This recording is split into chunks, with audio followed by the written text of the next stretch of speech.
Coordination chemistry MCT में आने वाला हाई वेटेज में से एक। आज हम इसके टॉप 5 पीवाईक्यूज उठाने वाले हैं जो मोस्टली एमसीटी के पेपर में देखे गए हैं और विद इन 5 to 10 सेकंड सारे क्वेश्चंस को सॉल्व करने वाले हैं। फिर चलते हैं अपने सबसे पहले पीवाईक्यूज पे। अपना पहला ट्रैप बेस्ड है मैग्नेटिक मोमेंट पे। इफ नॉर्मली मैं सोचूं तो तुम सबसे पहले क्या करोगे, √10n+2 वाले फॉर्मूला लगाओगे। वो सब छोड़ो, अपना हैक सुनो। चलो फिर स्क्रीन पे देखो, ठीक है। मैग्नेटिक मोमेंट की वैल्यू का जो पहला डिजिट होता है डेसिमल से पहले वाला, वही हमेशा नंबर ऑफ अनपेयर्ड इलेक्ट्रॉन होता है। क्या होता है? अनपेयर्ड इलेक्ट्रॉन बोले तो यानी n होता है। यहाँ पे वैल्यू क्या दे रखी है? 3.87। आंसर तो तुमको अभी ही दिख गया होगा। सीधा अनपेयर्ड इलेक्ट्रॉन क्या होगा यहाँ पे? 3। ऑप्शन शिप पे टिक मारो, आगे बढ़ो। ये रहा अपना दूसरा पीवाईक्यू ट्रैप कार्बोनिल पे। बहुत ईजी है ये, बट तुम इसमें ओवर थिंक करके अपने मार्क्स कटवा लेते हो। हमेशा याद रखो कि कार्बन मोनोऑक्साइड CO एक नेचुरल लिगेंड है, ठीक है, और इसका चार्ज स्ट्रिक्टली 0 होता है। अगर ब्रैकेट के अंदर सिर्फ नेचुरल लिगेंड है तो तुम यहाँ पे क्या करोगे? सेंट्रल मेटल एटम की ऑक्सीडेशन स्टेट आंख बंद करके 0 कर देना, भले ही वो आयरन में हो या फिर निकल में हो, आंसर हमेशा 0 होगा। फिर ऑप्शन सी पे टिक मारो, आगे बढ़ो। ये सेम टाइप का एक क्वेश्चन है, बट इसको भी मैंने थोड़ा सा डाल दिया है कि तुम इसको देखो और समझो।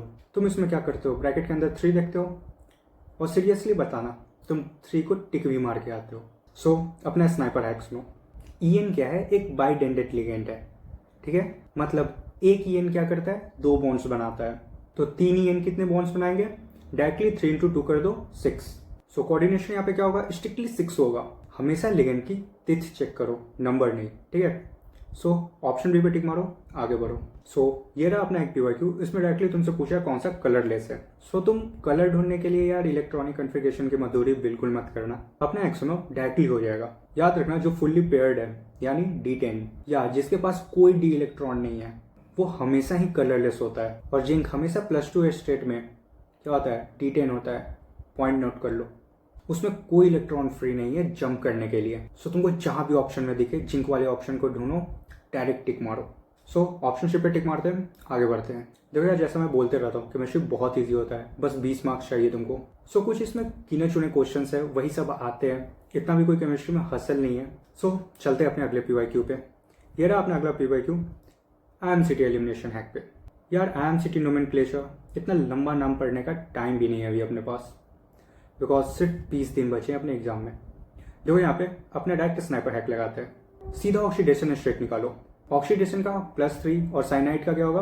-6। और ब्रैकेट नेचुरल करने के लिए यहाँ पे आयरन को +3 होना पड़ेगा। अब तुम डायरेक्टली ऑप्शन एलिमिनेट करो। ऑप्शन में ढूंढो 3 कहाँ पे है? Roman number 3। यहाँ पे ऑप्शन A and D ऐसे ही एलिमिनेट हो रहा है। निगेटिव कॉम्प्लेक्स है तो नाम के आगे 8 लगाना, यानी फेरेट। अपना ऑप्शन भी देखो क्या लिखा हुआ है, पोटेशियम हेक्सासाइनोफेरेट 3। मैच कर गया। ऑप्शन बी पे टिक मारो, आगे बढ़ो। जरूरी नहीं कि सारे क्वेश्चन आते हुए ही करना है। इफ तुम्हें ऑप्शन एलिमिनेशन भी आता है, तुम इजिली सारे क्वेश्चंस को कर सकते हो, जितने तुमने एक्सपेक्ट किया है उससे कहीं ज्यादा। चलो फिर कोऑर्डिनेशन में देखे जाने वाले ये 5 ट्रैप्स यहाँ पे खत्म होते हैं। एज यू नो, PDF का लिंक डिस्क्रिप्शन में तुमको मिल जाएगा। सीधा क्या करना है? डायरेक्ट जाओ, क्वेश्चंस की प्रैक्टिस करो और बस एग्जीक्यूशन पे अभी ध्यान दो। स्क्रीन पे देख ही सकते हो अपना कल का टारगेट फिक्स है, मैथ्स में सीक्वेंस सीरीज। फिर कल मिलते हैं सेम ऐसे ही हैक्स के साथ जैसे आज हमने विद इन 5 to 10 सेकंड सारे क्वेश्चंस को सॉल्व किए हैं। सब्सक्राइब कर लो। चलो फिर मिलते हैं कल, तब तक के लिए बाय बाय।